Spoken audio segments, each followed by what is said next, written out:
Welcome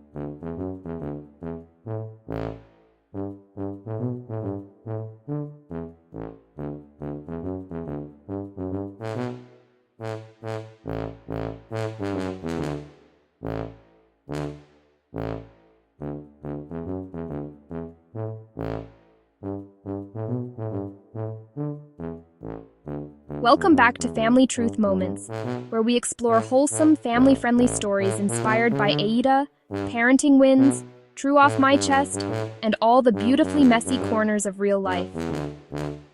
Today's story? Oh, it's a good one. It's about two sisters who love each other deeply, but also fight like two raccoons fighting over the last slice of pizza. And the twist? They work together in a bakery that somehow still has customers despite the daily chaos. This is the story of Harper and Logan, the sisters who argue, yell, laugh, cry, and accidentally set things on fire, sometimes all before 10 a.m. Harper and Logan had been running their family bakery for 3 years, and every morning, without fail, they had the same routine. Harper arrives first, half asleep, clutching her iced coffee like it's a life support machine.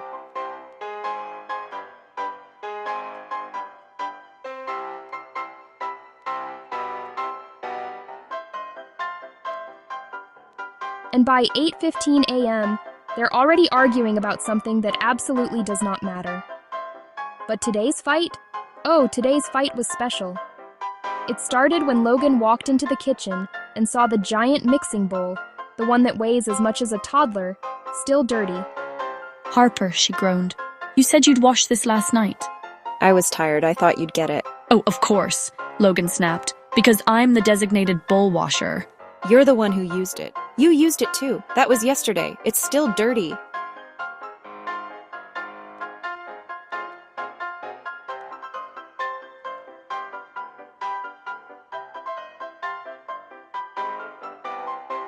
Logan, that bowl is older than both of us. It slipped. You have butter hands. You have butter attitude.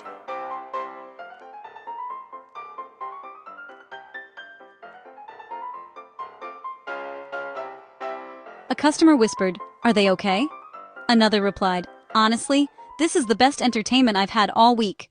Then, the baking disaster that made everything worse. As if the bowl incident wasn't enough, the universe decided to spice things up. Literally. Because while they were arguing, Harper forgot she had turned on the industrial mixer, and Logan forgot she had poured in the flour, and neither of them noticed the speed was set to launch into orbit. The mixer roared to life. Flour exploded everywhere, like a snowstorm inside a bakery. Harper screamed, Logan screamed, Eli screamed for a different reason. He had just cleaned the floor. Harper, why is it always flour? Why can't it ever be something easy to clean, like water? Logan, because the universe hates us. You turned it on too high. You poured too much flour. You distracted me. You distract me every day. A customer took a picture. It went viral within hours. By the time they got home, they were exhausted, irritated, and still dusted with flour like two angry powdered donuts. This is ridiculous, Harper muttered. You're ridiculous, Logan shot back. Then Harper said, I can't keep doing this. Logan rolled her eyes. Oh, here we go. No, seriously, Harper said. We fight every day, over everything, over nothing, over bowls, over flour, over who gets the last cinnamon roll. That cinnamon roll was mine, Logan whispered. It had my name on it.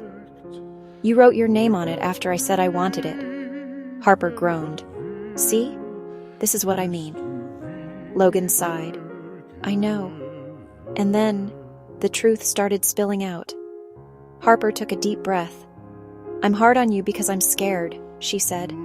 Logan blinked. Scared of what? Me stealing your cinnamon rolls? No, Harper said. I'm scared of losing you. Logan froze. Harper continued. You're growing up. You're becoming your own person. You don't need me like you used to. And I don't know how to handle that. Logan softened. Harper. I know I act controlling, Harper said. I know I get loud. I know I take over, but it's because I feel like if I don't hold everything together, everything will fall apart.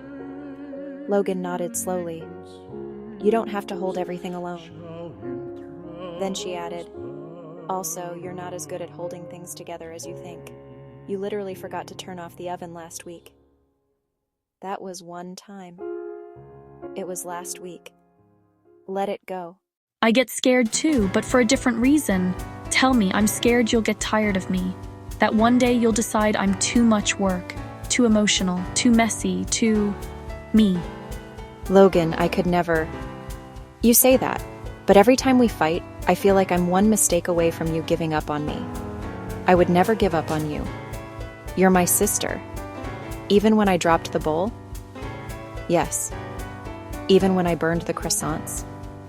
Yes. Even when I accidentally told Mrs. Henderson her cake looked like a sad pancake? Okay, that one was rough. But yes, we fight because we're too close. What does that mean? It means we're always in each other's space. We work together. We live together. We breathe the same air. We share the same kitchen. We share the same bathroom. We share the same everything. We're like two cookies baked too close together, exactly. We're stuck, and if you try to pull us apart, one of us loses a chunk. Usually me. You have crumbly energy. You know, being sisters isn't supposed to be easy. It's supposed to be real. It's supposed to be messy. It's supposed to be loud. It's supposed to involve at least one baking disaster a week. And at least 3 arguments about nothing. But also, it's supposed to be love. I don't want to fight anymore. Me neither. But we probably will. Oh, definitely. But next time, let's fight like sisters, not enemies. Deal.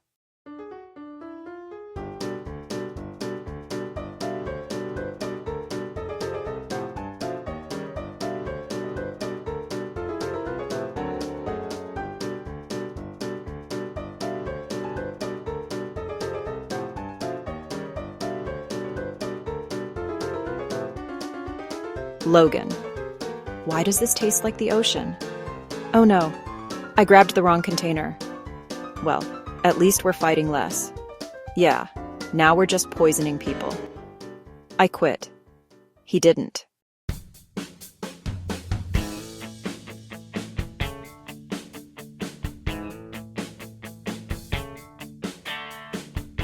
Part 2. The next week of chaos begins. After their emotional breakthrough, Harper and Logan promise to communicate better, fight less, and stop weaponizing cinnamon rolls against each other. That lasted about 36 hours, because the next week brought a new wave of chaos, the kind only 2 sisters who work together can create.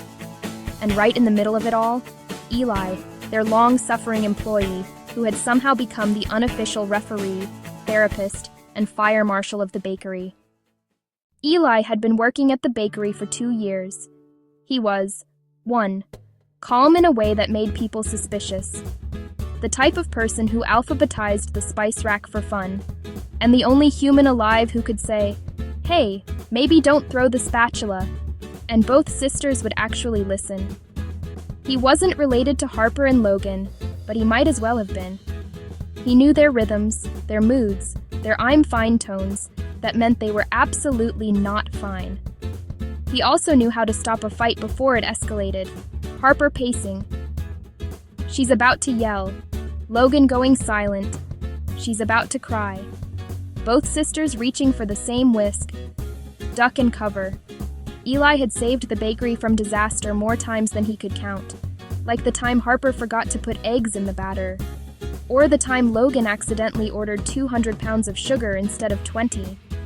Or the time they both tried to frost a cake at the same time and ended up in a passive-aggressive frosting war. He didn't just work there. He cared about them, and he wanted them to succeed, as bakers, as sisters, as people. It was a Thursday morning when the next disaster struck. Harper was trying to make a new recipe, caramel chocolate swirl muffins. Logan was trying to make her own recipe, triple chocolate burst cupcakes. Eli was trying to survive. Everything was fine until Harper realized she was out of caramel. Logan, did you use the caramel? Harper asked. No, Logan said. Logan. Maybe. Logan. I thought it was honey. It literally says caramel in giant letters. I wasn't wearing my glasses. You don't wear glasses. Well, maybe I should. Okay, Eli said calmly. Let's all take a breath. Harper, you can make more caramel. Logan, you can help her. Help? Harper repeated. Together? Logan whispered. Eli nodded. Yes, together, like normal co-workers. Harper and Logan looked at each other like he had suggested they perform brain surgery. But they tried. They really did. For about 10 minutes. Then Logan burned the caramel. Harper screamed. Logan screamed. The smoke alarm screamed. Eli calmly grabbed the fire extinguisher. Why does this keep happening? Harper cried. Because you two are allergic to peace, Eli said.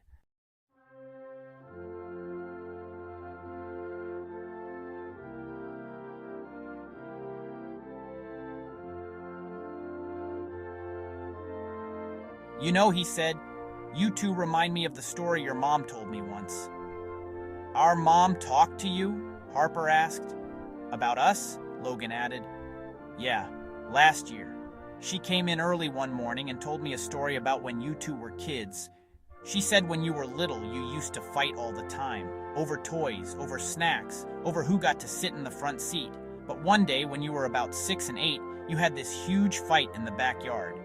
I remember that. Logan broke my chalk, Harper blinked. You broke my chalk first, Logan muttered.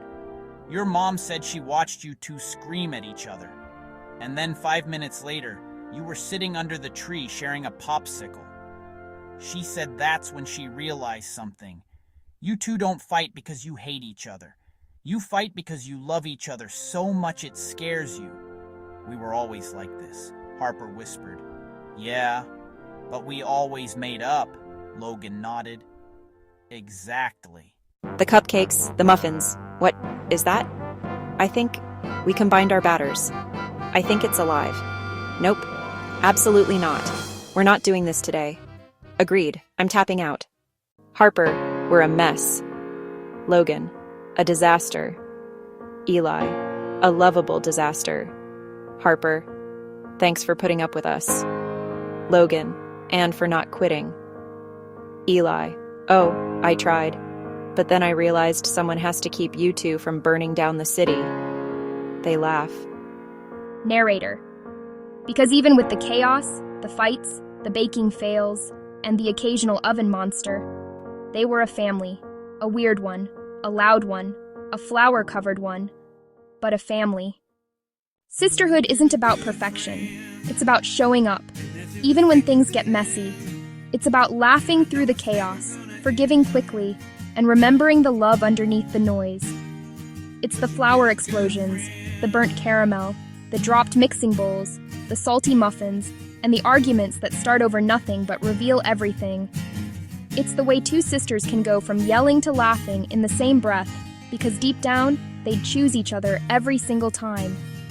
And sometimes, it's about having an Eli in your life. Someone who keeps you grounded, keeps you laughing, and keeps you from burning the caramel. Someone who steps in when the kitchen gets too loud, reminds you of who you are, and helps you find your way back to each other. Because even the messiest families can be the most beautiful ones. Thanks for watching Family Truth Moments, where wholesome, family-friendly stories from AITA, Parenting Wins, TrueOffMyChest, and more remind us that love isn't perfect, but it's always worth it.